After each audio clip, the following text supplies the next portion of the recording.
What if I told you a nation once declared war on birds and lost?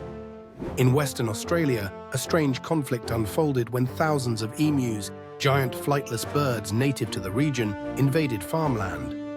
These birds descended on wheat crops, trampling and devouring them, causing severe damage to farmers already struggling to recover from economic hardship. Desperate for a solution, farmers appealed to the government for help.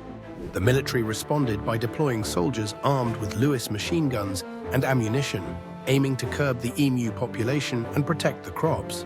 The plan seemed straightforward: drive out the birds and save the wheat harvest.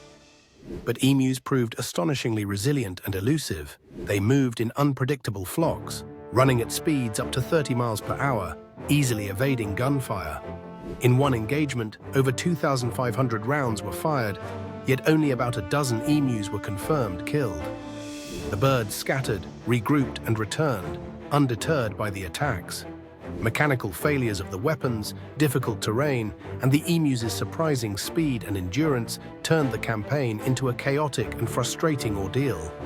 After several failed attempts and mounting public ridicule, the military withdrew, effectively defeated by the cunning birds.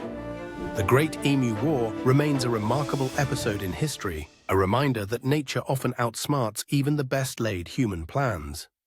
Today, it stands as a legendary tale, a time when soldiers lost to birds and emus ruled the fields.